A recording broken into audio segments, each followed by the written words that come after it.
didn't do the video this time. I killed Why no video? because the video was terrible. Everybody hated the video. Smooth jazz. It was the music. Oh, right. We're live. Thanks. Arguing. That's That's what you need the video for. Yeah. This is our intro is for that time. Welcome, everybody. I guess Robert, being the voice of reason, why don't you go ahead and kick us off and say, hey, say what's on your mind, man. Well, there's so much on my mind, so we don't have time for that. But I am Robert Chiaffi, if you don't already know, with Progressive Computing, and we are here today as CyberRISE. This is the CyberRISE board. I think many of you know our mission, but if you don't, go check out our website, www.cyberrise, there's 2 R's in there, .org, and you'll learn all about the 3 wonderful programs that we have set up and implemented. So, Matt, I hand it off to you. Yeah, I love the triple dub. Like that's all the cool kids say these days. I think we got chicken wings. Listen, we've named the bill of this to say that the CyberRISE as an organization has brought on a new board member. It's always been in our intention to add a couple new board members to the mix over the course of this year. And I figure if you don't know Ashley Cooper, you've probably been living under a rock, but really under a rock under another rock that must still somehow sustain life. I'm not sure that works, but anyways, Ash, for anybody that doesn't know you, do you mind introducing yourself? Tell people a little bit about your background, like where you come from, what you do, and then I'll leave it to you to answer, like, why CyberRISE? Why join the board? And welcome. Yes, so thank you. Yeah, the reason why, if you've been living under a rock, you should know me, is because that's where I habitate. Rocks are my place. I'm Ashley Cooper. I've been around a little bit. I started at an MSP myself back in 2009. I was a dispatcher. I kind of fell in love with and realized operations was my place, but I still very much was involved with the customer. And I I graduated into this realization of that straddle between the empathetic customer experience role and the systemic operations role, and kind of how systemic empathy is sort of my jam. So I have had roles all throughout that kind of world, where just bringing together the through lines to make sure that we all can give the customer and the person at the other end experiencing the best they can. CyberRISE really I'm very mission oriented, and CyberRISE has, a great mission, but also a great group of people backing it. You guys, I respect the hell out of everything that you guys are doing, and I think that I can probably bring some of that operational empathy to us. Yeah. I also love the fact that you were very nice about saying operations in general to us. That was a very, very nice way to say that we have a whole bunch of visionaries, and Steven's the poor doer in the group so far. And so, like, I think there's a certain argument there for that. But yeah, absolutely. Welcome to the board, Ashley. One of the things we each have, and Steven pointed this out actually, is that we each have a bit of a pet program that we kind of all kind of brought to the table, right? Robert, you kind of brought in MSP 911, the origin of even why we're here, and really still the most active, unfortunately, part of our world. Fortunately too. Fortunately as well. It's bittersweet, I suppose, right? We Yes. love to be here, but in the same breath, being here and having to take those calls means somebody's having a really bad day. Jason, you bring in the hackening and really just in kind of our own experiences and your experiences of what we bring of, like, for most people who don't know what the hackening is, MSPs probably don't have the money to pay for a real pen test to really test their own tools. They don't have the knowledge and the skills. They really are the bottom end, in my opinion, of that poverty gap when it comes to testing the stuff that you put in from a controls perspective. Yeah, and the other part of it that also makes me excited I think colleges generally have done a really bad job of educating people to be ready for the workforce, right? Especially that space. This was you and I probably drinking too much one evening. Like, most of these ideas are cooked up, and we're like, that's how the hackening was born. And it's also how we kind of decided that, oh man, what an opportunity if we could connect kids to it and, start to create some of the next generation of our workforce in the cyber side. Yeah. The third piece of that I like to throw in is it also helps veterans in the space be able to give back, right? Because they're helping to mentor. So gives them another space to do that. And that actually brings up, so before I get to my program, one of the things, Stephen, when you came in as executive director, you said, listen, CyberRISE has like a wealth of educational opportunities. We both single-handedly see the stuff that happens. Like, for example, Robert, in case 56, we saw that nation state players were involved in this case and just exfilling data. No ransom note was just discovered by a SOC. Yep. And we also see that, our partnership, and I guess I'll kick to that in a second, but Huntress is our primary sponsor right now, at least the top tier sponsor for us, and provides some of the things we're going to be announcing later that Stephen will talk about here in a bit. But one of the things that we actually, as a case 56, made it to Huntress from a SOC perspective, saying why AI can't be the only final answer in SOC, and the human aspect still needed, because most of the AI tools, in fact, all of them in this case, had said that exfiltration of data was not malicious. But the human that looked at it said, no, this is totally malicious. It's unexpected behavior. This shouldn't be happening. So we hope to give education back, Stephen, to bring it back to that, is that you feel like what we can do uniquely by seeing when the worst happens, by seeing when we pen test MSPs, the things we learn and gain, and by seeing the things that we teach those students, as well as what we're doing from a frameworks perspective. And I'll kind of briefly touch on that, which is my pet project. I know the nerdiest one would probably be my pet project, but Stephen, you were along for the ride the whole time. In fact, that's how I met you, as we're trying to take tools like Huntress and CIPP and all of the tools that you use every day and say how they actually impact your cybersecurity program and how those tie to frameworks that you're attempting to accomplish, right? So we're trying to be the, explanatory aspect of what is a fat spreader versus a scalpel versus a light versus a, aspect in a surgical room. We're trying to put those things together and say what they are from a taxonomical perspective, right? I'm trying to do that. And so that's the part that I help at least bring and shepherd in. And so that brings me all the way back to Ash. And Ash, we're not going to talk details. We're just going to give them a teaser. But you love community. You love bringing people together. What's one of the programs that we've been talking about lately, if you're willing to share it? If not, I'll let you be that decision maker. But I think, even without any of the strategy behind it right now, one of the things that's been a gap for us is the disconnect between the tactical learning, the technical learning, how we're actually translating those business needs and requirements into the techs and the people in the community that are literally just trying to do their jobs and trying to find the resources and the support that they need in order to do their best job. So we're going to be putting some fun opportunities around that to help those people and level up our next generation, I guess, of our impassioned, mission-driven, smart people. Yeah. I love that you kept it that cryptic. So I'm not gonna steal your thunder from that, because you were intentional about that. That just means we get another podcast later. We'll get another cast to talk about it. It's probably something you've never seen before, and it's a really dope concept and a really cool idea. And it brings me back to kind of how I felt coming to AUVIC Live at MSP Live, if you remember. I'd walk from my bunk every day. I'd show up down at the main cabin and we'd sit and eat. You know what I mean? It was kind of one of those type situations. So anyways, I won't steal your thunder on that, but really cool stuff to come from that program when we launch it. Let's go around the room. Jason, anything to add as far as what's been going on in our world? From a CyberRISE perspective? So, I'm going to tease the other thing that no one's talked about here. Not that one, but we've been working diligently behind the scenes, right? And one of the things we've noticed is we always want to move faster. But as Matt pointed out, we're all visionaries. We all have day jobs. Some of us wear a lot more hats than just our day jobs. Well, most of us wear a lot more hats than just our day jobs. Indeed. We somehow collect day jobs like they're Pokemon.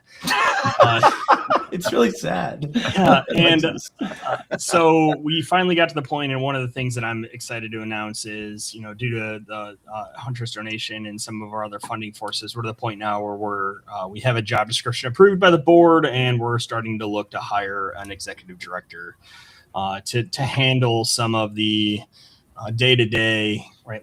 Pushing this forward, holding us accountable, and making sure that this actually moves. We've determined, right? This live stream is a great example of that. Every time we hold one of these, we need to do this more regularly. We need to update Patreon more. We need to do this. We need to do that.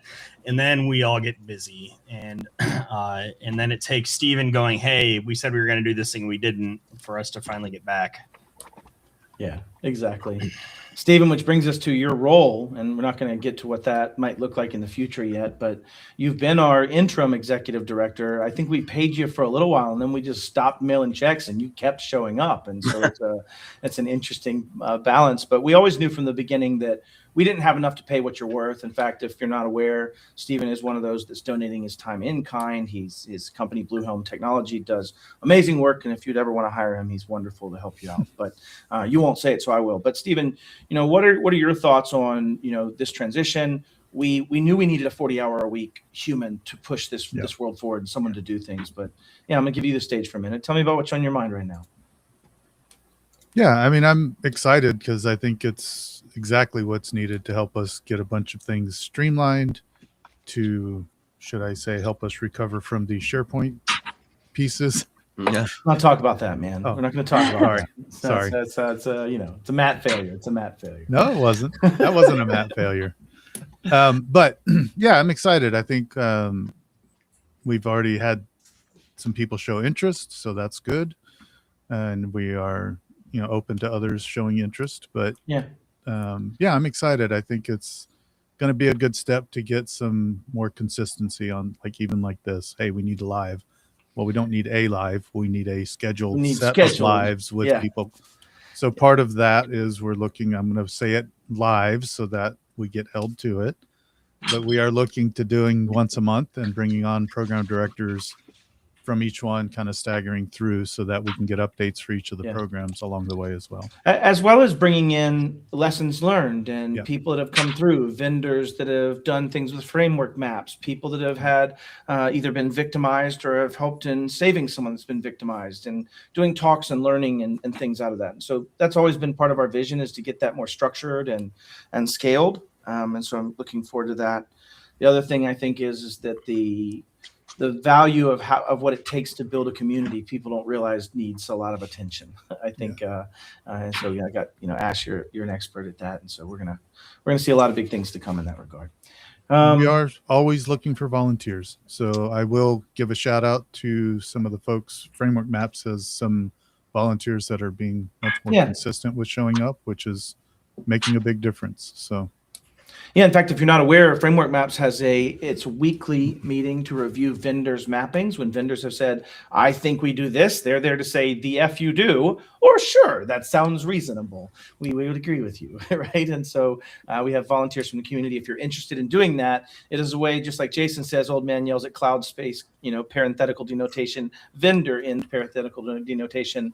You can certainly insert that variable yourself and come look at these vendors' responses and tell whether you think they're doing that. What they're supposed to do, if they map and say they're 1.1 as an asset inventory, they need to describe to you and say, our tool is an asset inventory capable of keeping things from cradle to grave and even afterwards, so that we can document that's the description you're wanting to know if this tool is what you need to do this, accomplish this.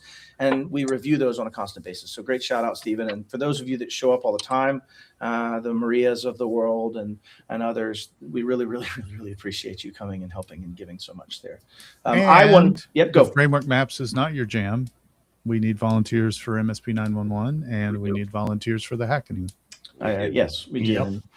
Jason, you have some pseudo news, but I'm get from you on that. Trying to make some arrangements now. I've officially put in a request. I adjunct faculty at the University of Toledo. I did last spring. I've been on and off for about 10 years. I'm teaching again next spring, and I reached out to the director of the program there. They are spring semester have their first cohort of graduates out of the cyber program going into their capstone program, and I've officially requested a group to run our first hacking cohort. Nice. So hopefully he gives it to me. We'll have 4 or 5 students. It'll be a small group. We'll be looking for an MSP volunteer. If I can't find one, I'll probably use CWR. Yeah.